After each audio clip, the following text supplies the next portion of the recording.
Hello, everyone. This is Claudiu Murgan, the host of the Spiritual Inspire Show. And my guest today is Michael Schauch. Michael is a mountaineer, entrepreneur, and storyteller who lives to explore remote places around the world and to share the depth and beauty of human connection he discovers along the way.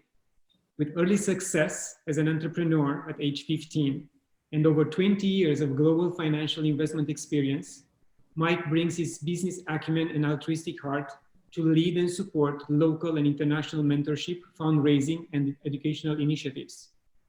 He and his partner in adventure, Chantal, make their base camp in Squamish, nestled in BC's rugged coast mountains and temperate rainforest. Mike, thank you very much for coming to my show today. Thank you very much, Claudiu, for having me on the show. You are coming from a beautiful area in BC, and also you traveled all around the world, challenging yourself to go up the mountains and very challenging and dangerous peaks. So how hard is to run a successful business and also allocate time for your passion? Yeah, that's a great question. I guess if I look back over the years, I've always looked at what was important to me. So I've tried to very clearly identify my values and what's truly important to me. So being outdoors in the mountains, when I was young, my parents would take me and my sister camping and getting out into the mountains, getting out into nature. So that's always been something that's been very important to me growing up. And of course, living on the West Coast, we have access to that very readily. And so, when I was looking at building my business and starting my career, getting into all of that, it was always very important to not lose touch with who I am, with the natural world, with kind of the mountaineering, the nature side of things. And so I guess, over time you build it in as a practice, like anything, right? And you kind of make sure that it doesn't get forgotten about.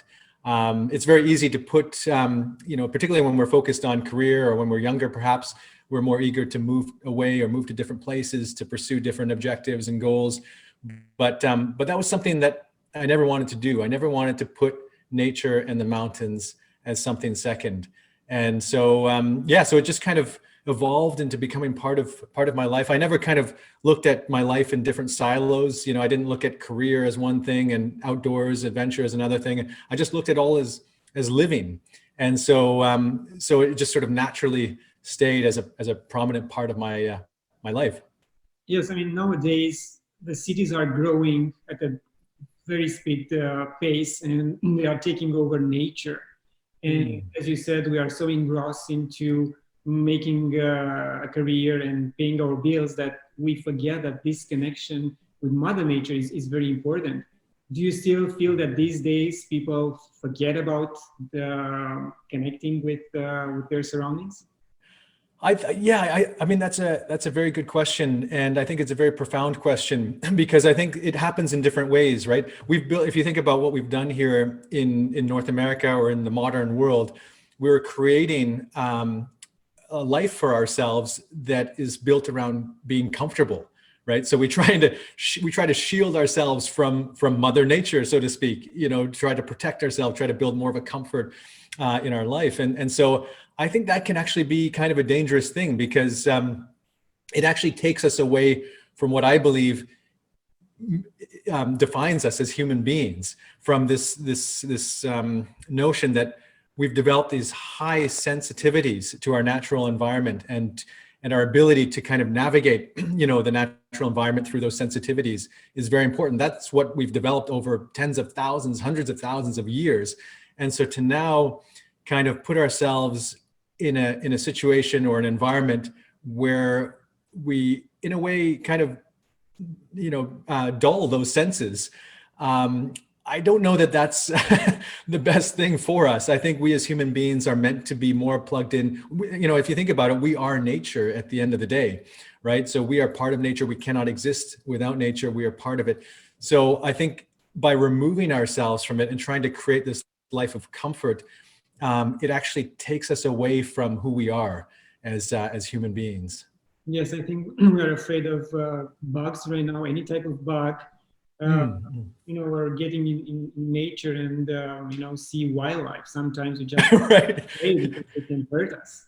Yeah, no, it's funny because sometimes I see the parents kind of spraying their kids with all these chemicals to keep the bugs off, and I'm not, okay, well, that's more dangerous than what you're trying to protect them against. Yeah, so it's kind of interesting, this whole notion of separating ourselves from the natural environment these days. Yeah, I mean, you guys were lucky. You and Chantal, your wife, were lucky. I mean, she has the same love for nature, and you traveled together. And in 2012, you undertook an expedition deep in the Himalaya for northern Nepal. Do you think that trip was like a spiritual journey, a journey to discover yourself, your personal laksha? Yeah, for sure. I mean, this was in 2012. I guess 2012 was an important year for everybody, according to the Mayan calendar there. But that was where everything changed for me. And, if I think about the Himalaya and Nepal, I had wanted to go to that part of the world for as long as I can remember, since I was a kid. I don't know why, but I had this very strong draw to that place on the very soul level. And so, but we talked about briefly about careers. Sometimes things get in the way, and I didn't have the funding or the money earlier on, and I didn't have the time, and so it wasn't until I was in my early 30s that I was finally able to go there. And Chantal and I, actually, it was through various synchronicities, we came into contact with this one gentleman who had just come back from Nepal. He had been trekking over there for 20 years and into some of the most obscure areas. And one of the things, when I thought about Nepal, one of the things I always thought about was that I didn't want to do something that was too, touristy or that everyone else was doing.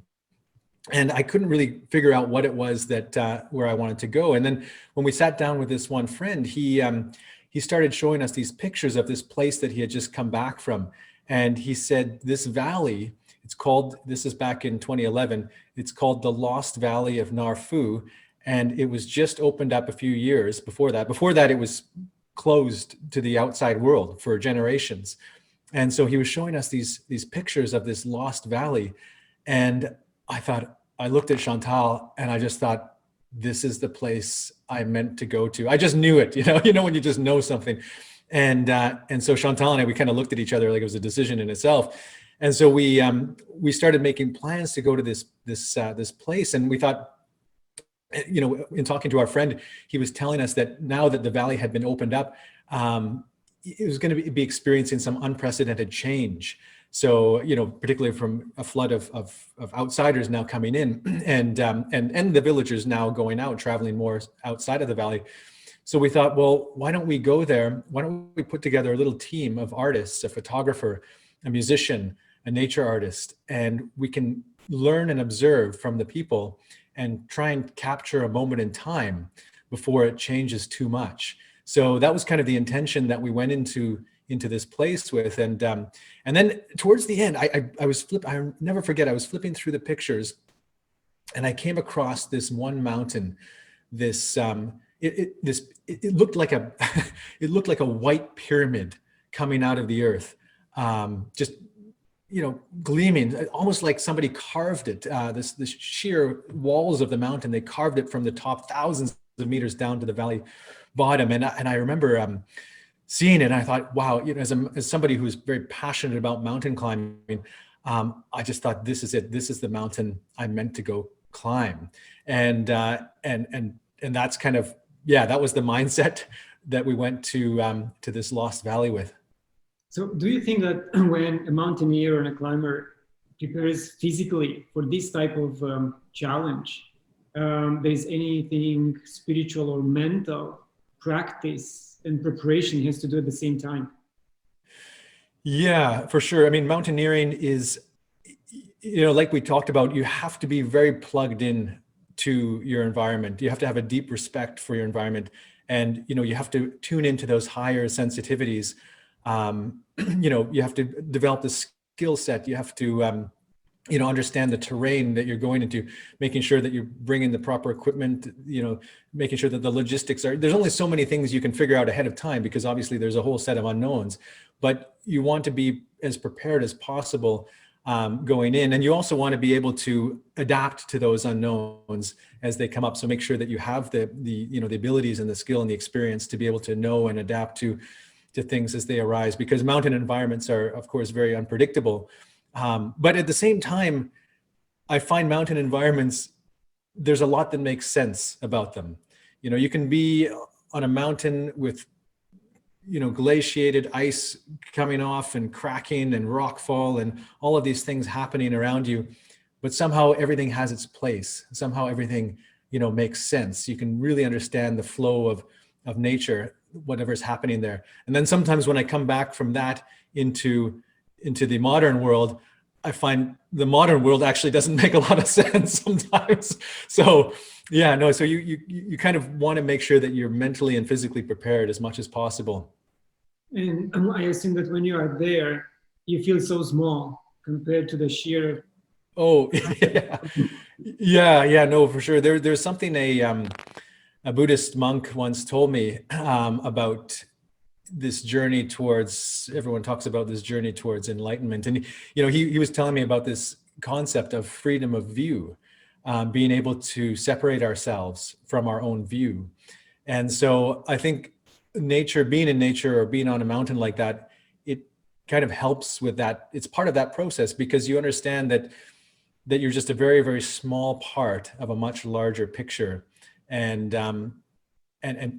anything can happen in that one moment, right? We like to think that we can plan and what's going to happen tomorrow or the next month or the next year, and we might have an entire plan for our life, but really, it's not like that. It's all we can control, or all we have some semblance of control over, is the moment now, and anything that happens in the future is a complete unknown, as much as we don't like to think about that. Yeah, and it gives us a sense of humbleness. Yes. To respect nature and understand our place in nature. Absolutely, yeah. One of my friends from the Tahltan Nation, he said, the mountains don't have a respect for you, so it's very important that you respect the mountains. So in the end, did you climb the mountain and did you find its name? Well, yeah, so that's a bit of a story. So what happened was, we got into this valley, and it was about a week trek to get to the most remote outpost village, the village of Fu. And this was back in 2012. And if you imagine this place, I mean, it was like stepping back in time. It was like stepping back into the 17th century. And, the people there, they have been living, at that time, they had been living the same way that they'd been living for the last 800 years. And, in terms of their homes, what they were wearing, the way that they're semi-nomadic. They actually move with the seasons. The time there was no electricity, not even any toilets. Like just this very authentic connection to their cultural heritage.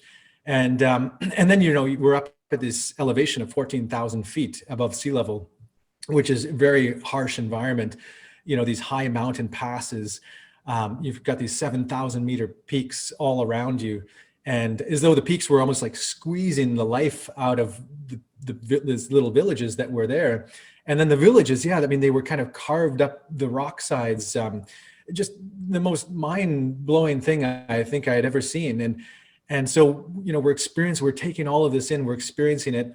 The valley, I should mention, is also considered, the Tibetans call it a Bayul Valley, which is Tibetan for sacred valley. And it's a place where, I mean, the Dalai Lama himself has said, it's a place where the physical and spiritual realms coalesce closer together. And we could feel that. I remember walking through these gates, and it was like something shifted. It was like we walked into an orb of some sort, where colors became clearer, sharper, feelings more profound. Our entire way of seeing the world in some way, and seeing ourselves, shifted, and we all felt it in different ways.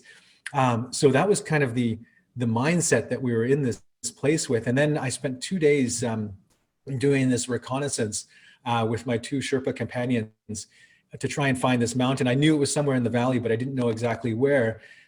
And on the second day, we found it. It was the most glorious thing. I mean, it was, no picture could do it justice. I'll never forget the moment I saw it. It kind of stole a beat from my heart, and just, yeah, it was one of the most beautiful mountains I have ever witnessed. And then, as we were making preparations to go to it, to find it, or to approach it, that's when everything started falling apart. We got caught in a snowstorm at 17,000 feet, and my mule that was carrying my climbing gear took off and was 2 days behind us. So all these things started kind of spiraling out, and it forced me to hunker down in this little village of Fu. I couldn't go forward. We didn't want to go backwards, but we were kind of there, and spending time there, spending days there with the people, with the villagers, eating with them, being with them in their homes. They were some of the most hospitable people I'd ever met, and in one of the most harshest landscapes I'd ever experienced. But it got me thinking about that journey because, since I was a teenager, I wanted to be there and climb the mountain, so to speak. But now that part of my identity was being questioned, right? It was kind of like I was forced to question, why am I actually here in the Himalaya? What am I here to do? What is, going back to our earlier question, what is actually important to me in this moment? And connecting with the people. This one young man in particular, his name was Sonam Dorje. He had just come back to Fu after 7 years. He left the village when he was 14 years old, and he had just come back at that moment. Hadn't seen his parents in 7 years, hadn't seen his village. He went to go study in India. And so our paths happened to cross exactly at that moment. And so we started going on these walks together, and he would share with me about the village and the people and his culture and Tibetan Buddhism and the Dharma. And we became friends over a period of days there. And he also started sharing with me about the plight of the children there and how tough it was for them to get education, as young as 6 or 7 years old. They would have to start working, hard life in the fields. A lot of the girls at that time, by the time they were 15, 16 years old, they would have to get married, start having kids of their own. So just a very different way. And for anyone to get any sort of education beyond the village, it was very, very difficult. So again, it kind of brought a lot into perspective and just had me thinking, why am I so worried, or why do I have such anxiety around this mountain, or climbing this mountain, something that, really doesn't necessarily matter in the grand scheme of things. And so these were kind of all the thoughts that were swimming around in my head for several days while we were there.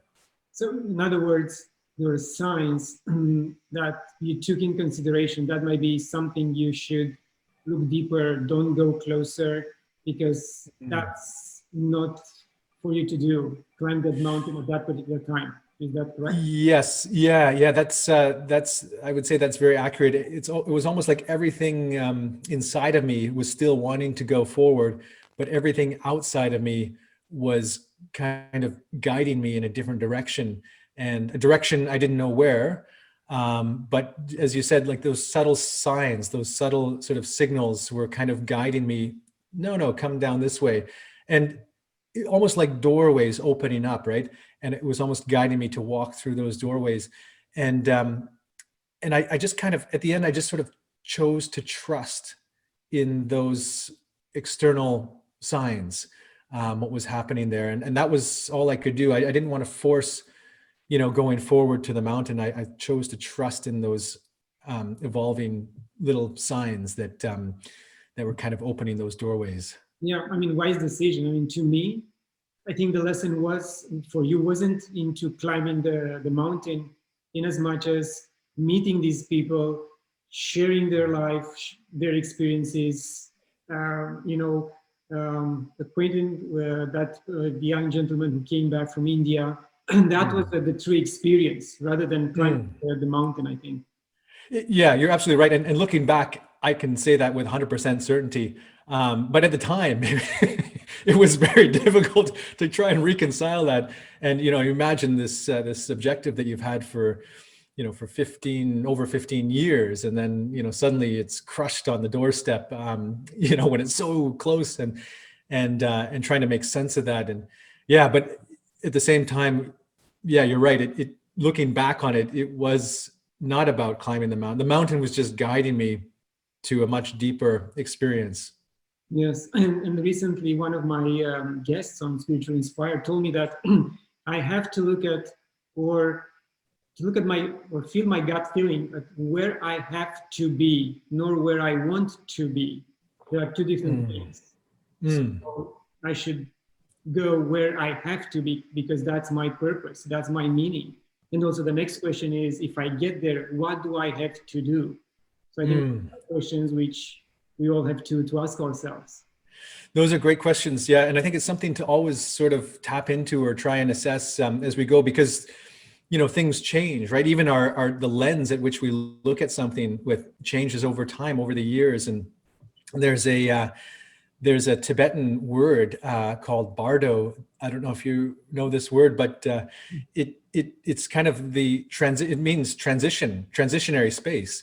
And the Tibetans, we know they believe in reincarnation from lifetime to lifetime, but something that's not often talked about as much is they actually believe in reincarnation within one lifetime. So many incarnations within one lifetime.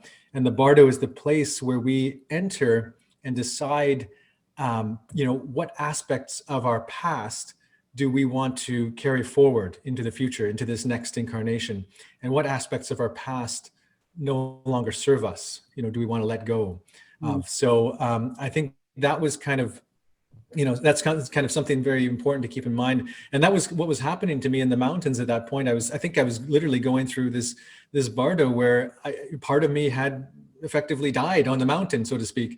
And part of me was being reborn into what I didn't know. But again, it's kind of, that's part of the beauty of the experience, right? Yeah, you're having a plant medicine experience without the plant medicine. Yes, that's right. Yeah, exactly. You mentioned that you had that powerful draw to Nepal, to Tibet. And usually these come to us from a previous life, as also we just discussed that. Have you tried to go through experience with someone who can guide you through any particular practice to do a regression and see if that's the case, if you were a mountaineer or you live in that part of the world in a previous life? Yeah, there have been, I haven't gone through, so to speak, like a formal, thing like that, but there are enough indicators and enough of those little signs to basically make me believe that is the case. There's very strong karmic threads attaching me to that area, to that place, and that's actually what happened when I walked away from the mountain.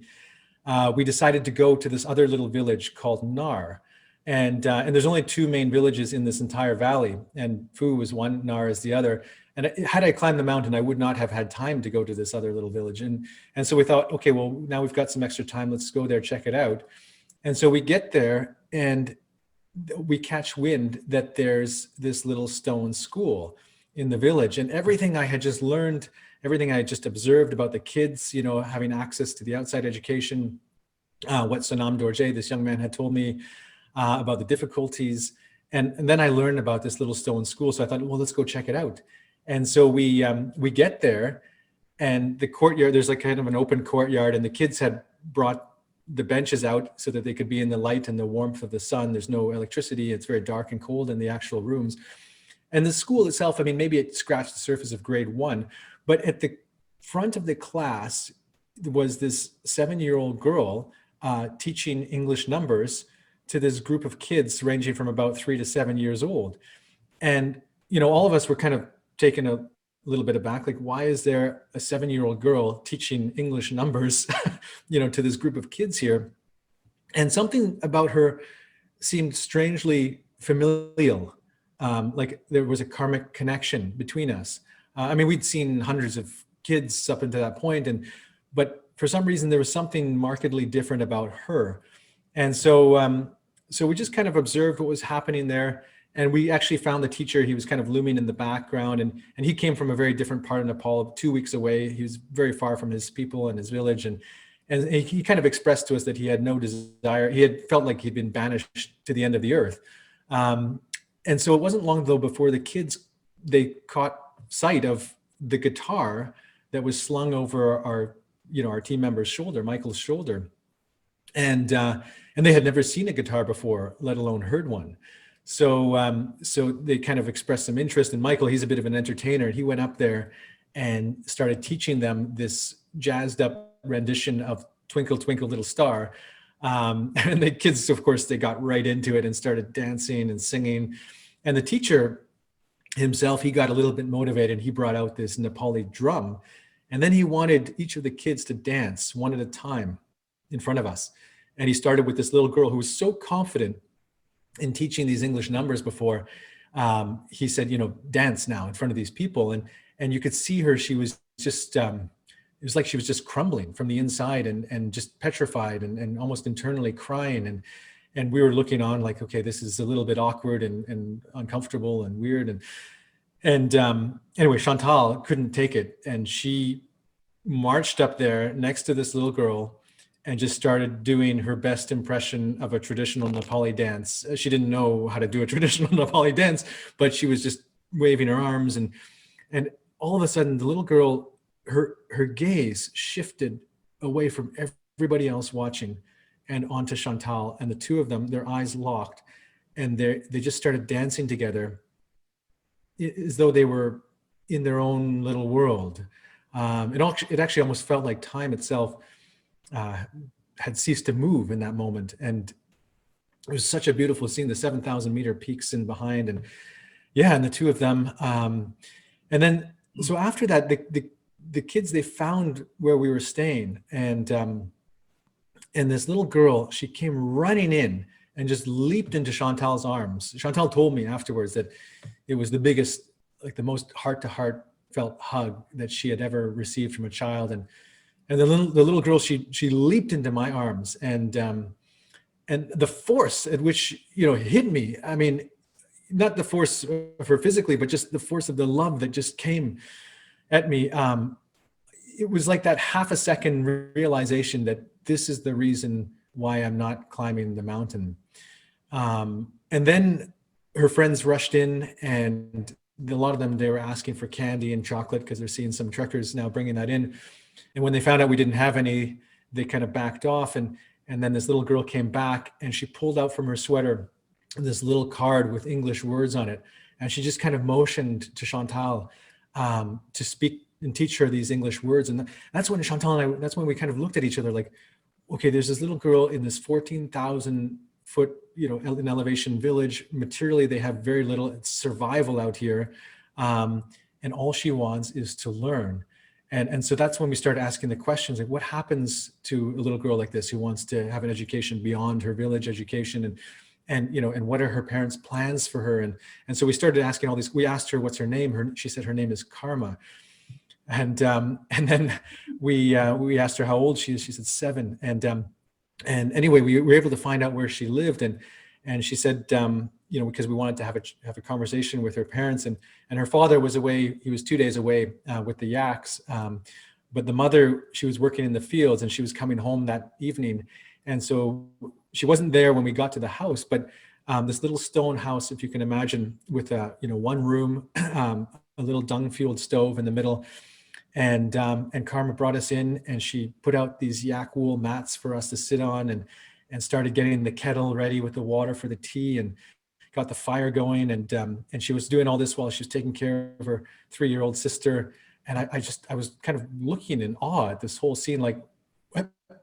This would not happen, I don't think, in North America, the 7-year-old girl, and so her mom finally came home, and just a very graceful, beautiful woman, very hard, like very weathered from the elements and hard work in the field, but just very graceful in her movements. And first thing, she gave us tea and these little yak milk crackers, and so we had this broken translation, this conversation, and we were able to discover that for them, education for their girls is the biggest blessing and hope that they could ever wish for. But it's very difficult because there's no way that the people up there can afford the education for their girls. So then we asked Karma, is this something that you would like? And Karma said, yes, she would very much like to study. And so we said, okay, well, Chantal and I, we said, well, we will work with your parents and find the best solution we can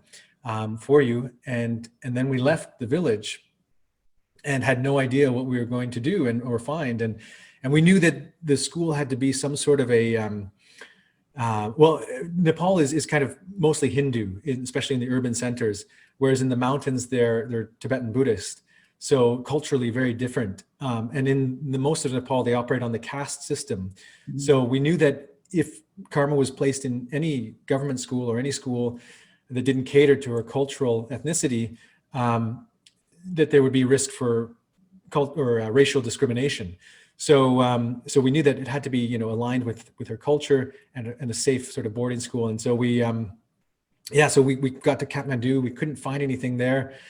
We got back to Canada, and we kept searching. For a month we were searching and almost losing hope. And then one day up pops this school called Sri Mangal-Dip SMD School for Himalayan Children. They called the lost children of the Himalaya because they're in these such remote pockets that they just fall through the cracks. Mm-hmm. And pictures of the kids similar to where Karma comes from.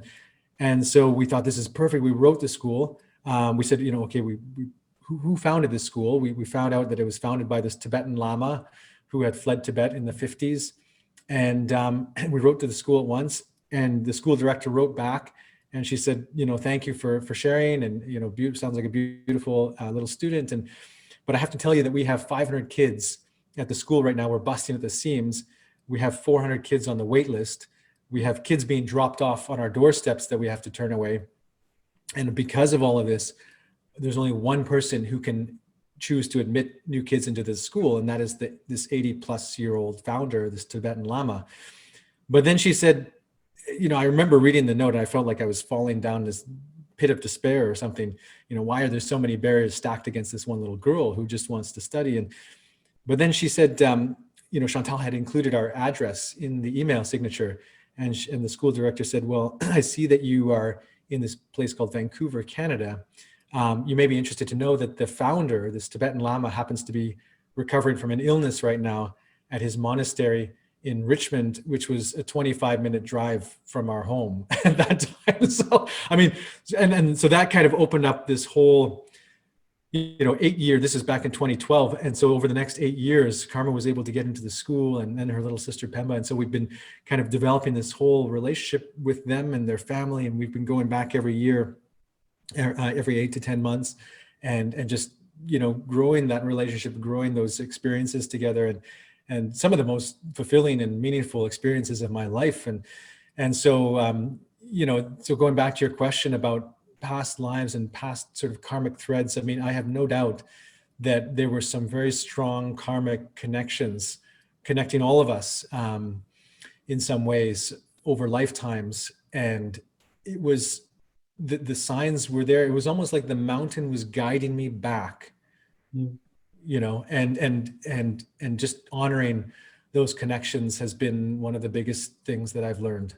Yeah, such a beautiful story. And these kids in this part of the world are always more mature than their age, like in India or in Eastern Europe, because they have so much hardness in their life.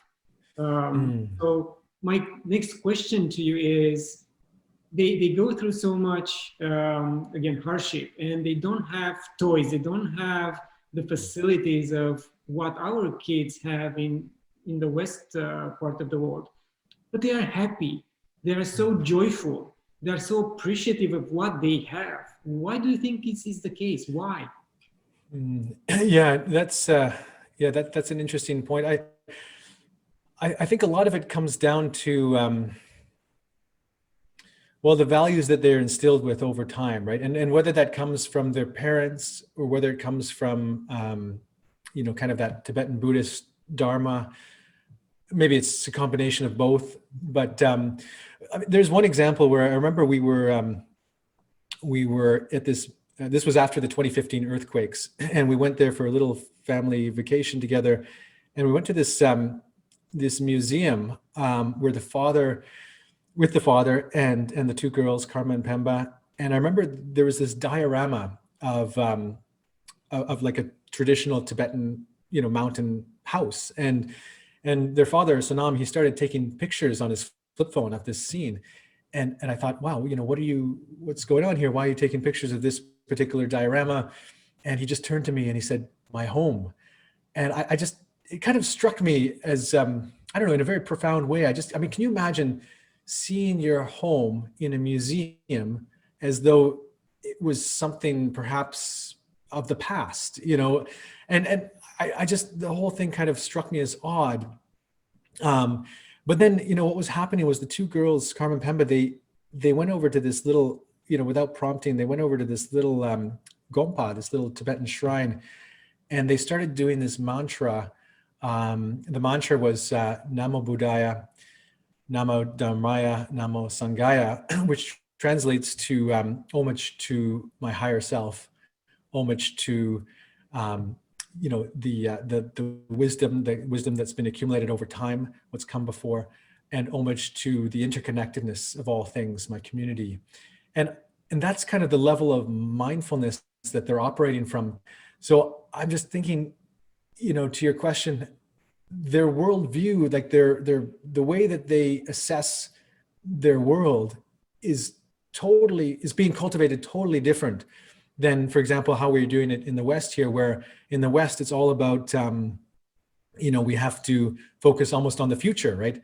We have to focus on, okay, what's the goal? We have to, get into school. We have to do well at school so we can get a university, and then do well at university so we can get a good job. And meanwhile, you've got parents who are posting pictures of their kids on Instagram and all these things. So, maybe the other parents are trying to make sure that their kids can keep up to, all the other pictures. I mean, it's just kind of crazy if you think about it.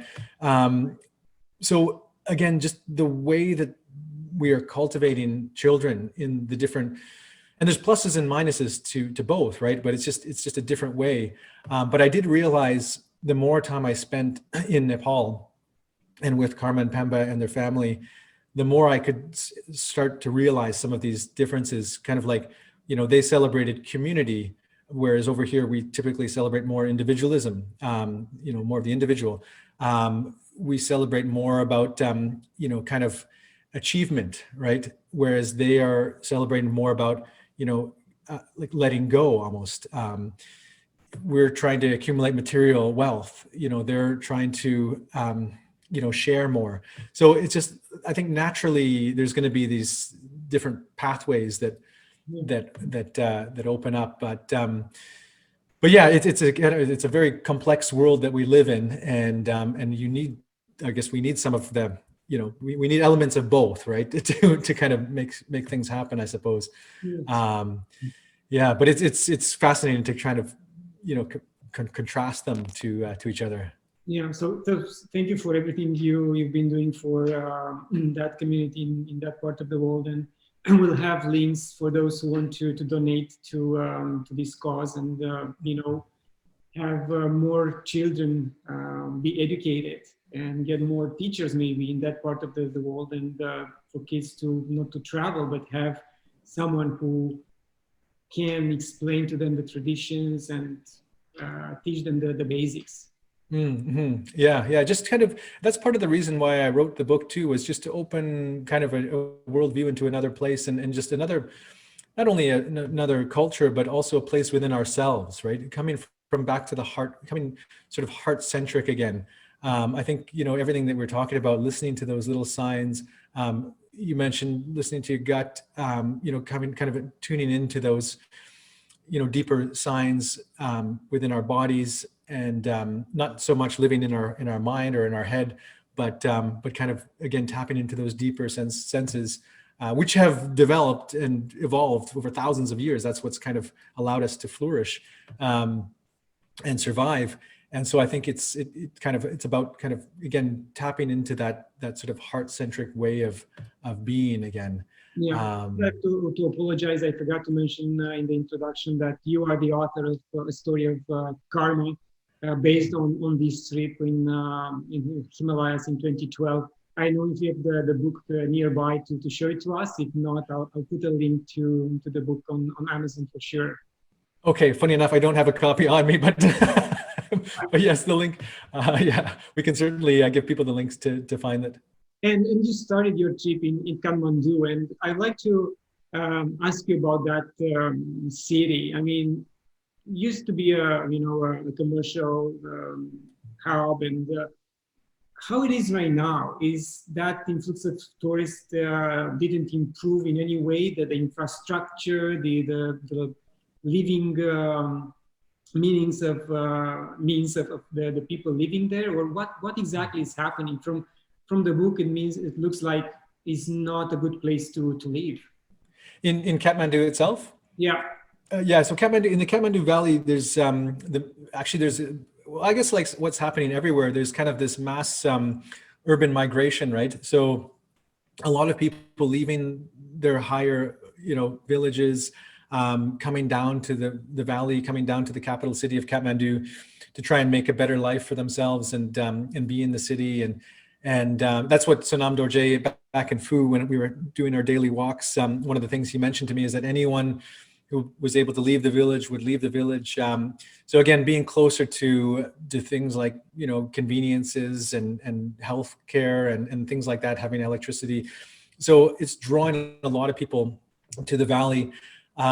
Nepal is still a third world country. So again, infrastructure wise, it doesn't have a lot in terms of what we would have over here. Even things like, pollution is a humongous problem over there. I think Kathmandu, it was rated as the most polluted city by air pollution in the world. Mm-hmm. So again, just things like that, challenges like that. Yeah, it's infrastructure wise, it's very hard to maneuver around. So again, if you're like a business owner or own a shop or something like that, to try and get around to different parts of the city, it's very difficult. Typically just, massively congested. And then Nepal itself has been hit with just multiple things every year, every couple of years, it just keeps getting hammered with something. So, as I mentioned, in 2015, it had these earthquakes that killed thousands of people, displaced hundreds of thousands of people. And then on the back of that, they had this fuel crisis because they never had a constitution. And so India put up this, or they kind of sanctioned this blockade, and Nepal being a landlocked country, it relies on a lot of imports from India, everything from fuel to medicines and food. And so for several weeks, there was this blockade there that was stopping the inflow of stuff coming in.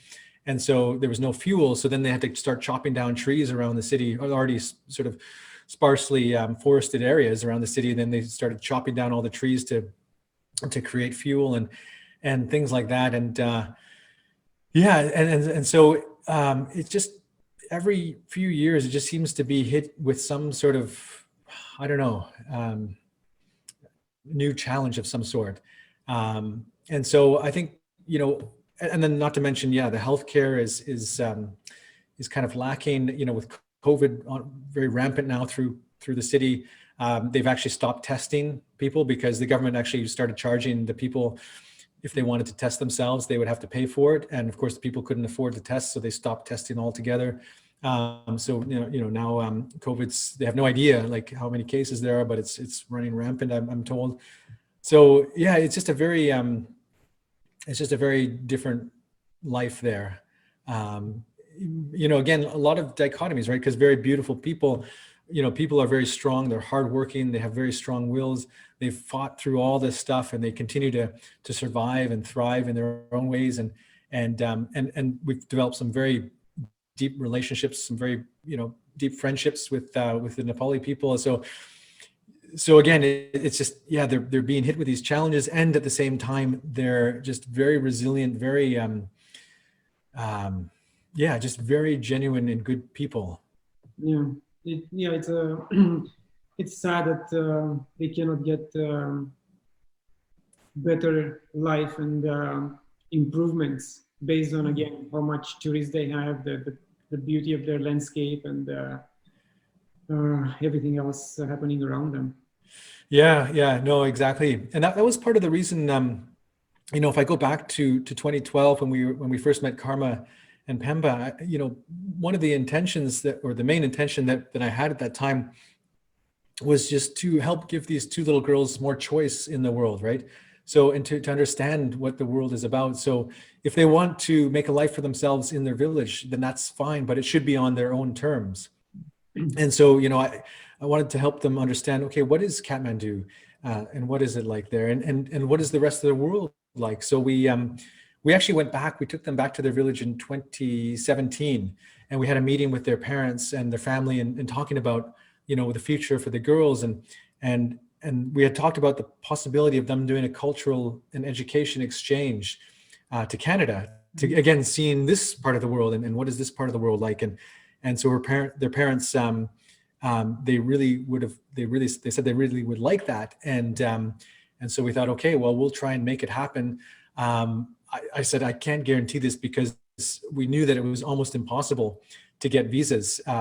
We'd have to get them on student visa, but we knew that all the student visas for Canada were going through, or all the visas for Canada were going through India. And in India, I was told that they process 30 to 40,000 applications per month. So there's no way physically they can look at so most of the applications are actually just declined off the bat for the flimsiest of reasons. So anyway, it took a small miracle for us to be able to bring the girls over here. Eventually we were able to get the girls visas to come over here, and they lived with us for a year. I mean, Chantal and I, we became kind of parents overnight, but it was amazing just to see their lenses, having come from the village, then Kathmandu, then coming to a place like North America, and the lenses at which they were looking at everything with, the things that they found fascinating. For example, well, they found the ocean fascinating, first of all. I mean, they'd never seen the ocean before, growing up in a landlocked country. And then they just became immediately almost part of the household. They had never seen like a washer, dryer, and some of these electronic things, but right away it wasn't as though they're not used to having chores, right? They used to being part of the house, so to speak. So they were cleaning their own things and washing their own clothes and all that stuff right away as soon as they learned how to use some of the gadgets. And I remember one time I was cooking, and Pemba, she came up to me and she wanted to help, and I said, "Oh, Pemba, you don't have to help me cook today. You can, go and, do some art or play or whatever you want to do." And she said, "Why don't you want me to cook with you?" And I thought, you know what? Okay, like come in here. Like, let's make this. So again, even going back to simple things like that. I mean, for them, it's about the process of not only eating together, but the entire process of preparing the meal together is an experience. So, so, again, just different worlds coming together. And I think that's really what our world is made up of. And the more we can kind of see things through different lenses, the more we can not only understand others, but like to your point, we can actually understand ourselves better. Yeah, beautiful. And I watched the video when you launched the book in BC. I can remember if it was in Squamish or somewhere else, but I saw a Buddhist monk there offering you a gift. How it was, or how it felt to be embraced by the Buddhist community? Oh, that moment put me into tears. I was supposed to do a book reading right after that moment, and I had tears coming out when I was trying to read the book. But it's been very beautiful. I mean, going back to your question about past lives, I don't know what it is, but for some reason, the monks and we just have this natural connection.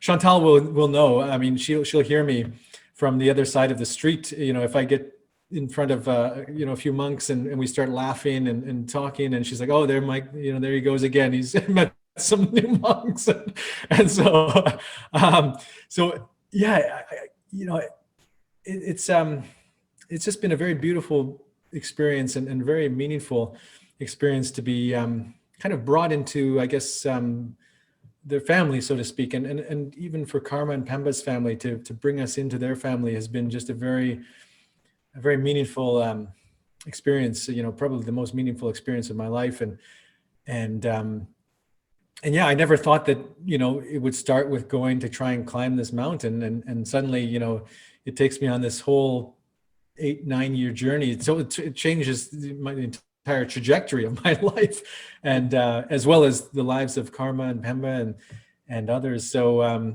yeah, it's I think, yeah, that human connection, right, is just is why we're here. And I think there's a lot to be learned from just connecting on the depths of that basis. Yeah. Nice. You're my second declared mountaineer guest. So the other one was Derek Laudermilk. He climbed 3 volcanoes in Bali in 18 hours. Oh, wow. Yeah. What is your next challenge? Something similar, or in what part of the world? Yeah, you know, it's funny. My relationship with mountains has changed over the years. You know, when I was younger, it was much more intense. It was all about, you know, the experience of getting up there to the summit and just challenging myself and all of that. And that's still somewhat important, but now I just love getting out. I just love being in nature. I don't need to get to the top of the summit. I mean, of course I still have that kind of objective when I go and climb a mountain, but it's not really about that anymore. And it's just about kind of being in that environment and just, you know, again, experiencing that heightened sensitivity. Depending on who I'm with, if I'm with my friends out there, it's about experiencing it together. And in fact, being with my friends out there is more important than actually climbing to the top of anything, right? So yeah, so my relationship with the mountains has kind of changed over time, and I still love. I mean, there's so many mountains just in our own backyard that I love to play around on, and I'd love to go back to the Himalaya and perhaps climb something there one day. But for me, it's about getting back to the Himalayas now, so I can see the 2 girls, Karma and Pemba, and their family. And I'm not, you know, the mountain is not really the thing that's driving me anymore. It's a part of me, but it's not, you know, the driving force. Yeah, and maybe next time when you are in the wilderness of the mountain and the solitude of the mountain, you will find Shambhala. I never know. Yeah, who knows, right? Yeah, exactly. I think it's well, I think it does bring us closer to Shambhala, to be in the mountain. But I think Shambhala is that I think it's that internal space as much as it is the external space. Yes, indeed. We are close to the end of the interview. Any final thoughts? Claudiu, I just say thank you for having me on the show, and I hope people enjoy the book, A Story of Karma. Again, one of the things I hope they can take away from it is just, well, first of all, in this time of COVID where we can't travel, maybe it's a chance to go to, you know, to this remote valley, the mountains, the Himalaya, this magical place. But deeper than that, I think it's important to, I hope that they experience some of what I experienced in terms of finding these deep love and connection and joy through the pages. So hopefully people enjoy that and find some measure of that. Yeah, thank you. Indeed, most of us can reach those peaks only through reading or through our imagination. So that's another window to look through at these new cultures. Yes, absolutely. Yeah, no, thank you so much. New cultures, not new cultures, ancient cultures. Yes. Exactly. Yeah, for sure. And if people, I don't know if we'll include the website, but if people would like to learn more, they can visit my website, michaelschauch.com. So it's just MichaelSchauch.com. If they'd like to learn more about the school in Nepal that supports the Himalayan children, it's just HimalayanChildren.org. Yes, we'll add these links for sure. And for my viewers, thank you for watching. Like it, share it. Don't forget, you can support me on patreon.com/Claudiu Murgan, and you can grab my first book for free, The Decadence of Our Souls, by visiting my website, claudiumurgan.com. Until next time, love and gratitude.